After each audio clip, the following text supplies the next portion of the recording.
ከባድ የጥንቃቄ መልእክት አሁን ከደቂቃዎች በፊት ቲክቶክ ላይ ያየኝ አንድ 200 ምናምን ሺህ ፎሎወር ያለው ልጅ ደውሎልኝ ነበር እና ስልኩ አጋጣሚ ሌባ ይሰርቀዋል። ስለዚህ ሌባ ከሰረቀው በኋላ ሲም ካርዱን አላዘጋውም ነበረ የተሰረቀበት ሰውዬ ማለት ነው። ስለዚህ ከቴሌ ብሩ ላይ ያለውን ብር ወስደውበታል፣ ብድር ተበድረውበታል። ከትንሽ ቀናቶች በኋላ ሄዶ ሲም ካርዱን ካወጣ በኋላ ቼክ ሲያደርግ ብር ሲገባ እዳ ተከፍሏል የሚልና ቀሪ እዳ እንዳለበትም ይነግረዋል።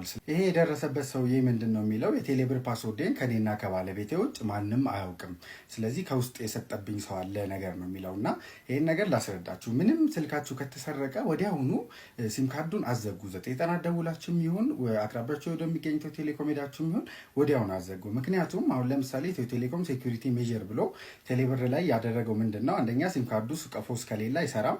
በሱ ሲም ካርድ ሎጊን ለማድረግ ለመጀመሪያ ጊዜ ሲም ካርዱ እዛ ላይ ዳታ ካልበራ አይሰራም ነው። ነገር ግን ሲም ካርዳችሁ ሰው እጅ ላይ ከገባ ካላዘጋችሁት ሲም ካርዱን አስገብቶ ዳታ ማብራትና ሎጊን ለማድረግ ሲሞክር ፓስወርድ ስህተት ነው ይለዋል አይደለ?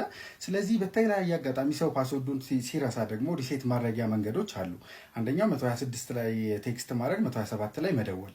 ስለዚህ እዛ ላይ የምትጠየቁት ምንድነው? ስም እስከናያትና የመጨረሻ አካውንታችሁ ላይ ያለውን ሂሳብ ወይም ደግሞ ባላንስ ነው እና በዛ ስልክ መደወል አለባችሁ ነው። ስለዚህ ሌባው እጁ ላይ ያለ ሲም ካርዱ ረስቻለሁ ብሎ ደወለ። ስም ከናያታችሁ በተለያየ አጋጣሚ ሊያገኘው ይችላል እንደ ትሩ ኮለር ምናምን አይነት ነገሮች እና እንዲሁም የሚያውቃችሁም ሰው ሊሆን ስለሚችል ያንን አገኘ። ሌላው ደግሞ መጨረሻ ላይ ያለው ወይም ደግሞ በጊዜው ስንት ብር አለ አካውንት ላይ የሚል ጥያቄ ነው። ስለዚህ ሌባው በሌላ ስልክ ትንሽ ብር ወደ ስልኩ ቢልክ ወደዚህኛው ቁጥር ወደ ሰረቀው መጨረሻ ላይ ቴክስት ይገባለታል አይደል? ይሄን ያህል ብር ገብቷል አካውንት ላይ ያለው ቀሪ ሂሳብም እንደዚህ ነው ስለሚለው ያንንም በቀላሉ ያገኛል ማለት ነው። ስለዚህ በህግ የሚታዩት ነገሮች እንዳሉ ሆነው እናንተ ግን ይህንን ጥንቃቄ አድርጉ። ሲም ካርድ ከጠፋችሁ ቀፏችሁ ወዲያውኑ ሲም ካርዳችሁን አዘጉ። መልካም ጊዜ